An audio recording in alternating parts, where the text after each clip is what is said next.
I was sent down to Sunnybrook Hospital, where a 3-inch tumor was discovered on my ovaries.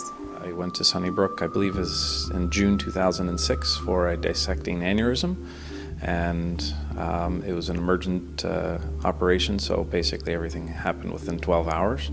My mother became very unwell, and we had to call the paramedics, and they took her to Sunnybrook. When we found out that my father had to have surgery, that was shocking, especially. He went in as a healthy man, and we were told he needed a triple bypass. When you're going into the Sunnybrook Cancer Ward, it's like your ticket's already done, you know? And when you have people that are smiling at you and being friendly, it goes a big step. It really goes a big step. I'd have to say that the nursing staff that we met in Emerge were exceedingly kind. And I think that really exceeded our expectations. My father's surgery ended at night. He was out at about 8 p.m. So we obviously weren't allowed to stay in the CICU overnight. Call us anytime. Make sure that you're comfortable. If you can't sleep, call, which I did many times during that evening.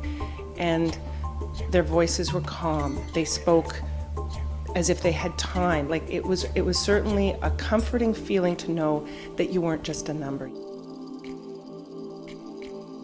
The cardiovascular surgeon came in. I think it was either 1 or 2 or 3 o'clock in the morning. He came in from home just to say hi and give me sort of the lowdown of what had happened, what was going to happen in the morning, and basically he was there to make me feel comfortable. While I was in having the operation, it was a 2-hour operation, by the way, my mother and my husband were in the waiting room. And every 15 to 20 minutes, somebody would come out and they would advise my husband and my mother as to my progress. I think what made it more comfortable for us and gave us a sense that everything was going to be okay was that he communicated everything to us. He communicated what he was going to do, how he was going to do it, where he was going to do it, and especially why he was going to do it. There was a lot of literature that we received that was very, very useful and certainly prepared us for what was to come. Finally, after a couple days, I was able to eat real food, and the lady came in and she said, "Well, Lynn, good news is you get some food. You could either have a egg sandwich, a tuna sandwich, or a salmon sandwich." And I looked at her and I said, "I'm sorry, but is there any way I can get a brown sandwich, a cheese on brown, because I'm a vegetarian?" And she said, "Absolutely." She went down to the cafeteria, bought me a cheese sandwich on brown, and I have to tell you, it was a really delicious sandwich.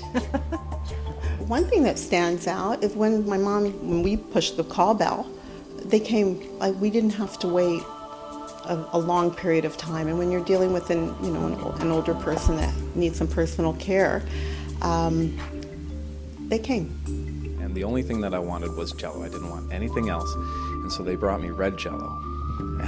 I was actually angry. And I said, "No, I want green Jell-O." 'Cause, right, you're on the drugs. And, a few minutes later, green Jell-O appeared. It was fantastic.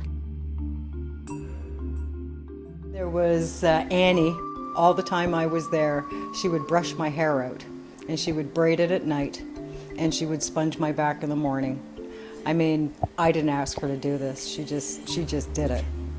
For some reason, I would get cold and hot and cold, and so in any event, I would basically sweat out the blankets. The nurses on my floor were coming in every, half an hour or an hour to check on me to make sure that, the blankets were still dry, or if I was cold, they would bring me the warm ones. On the floor was a nurse, and she was just so gentle with my mother and very respectful.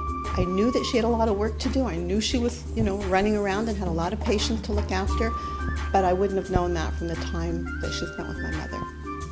It was probably the most traumatic experience for our family, and therefore having people deal with you in such a human way, care about the family and the patient was truly important to all of us, and made the experience as good as a bad experience can be.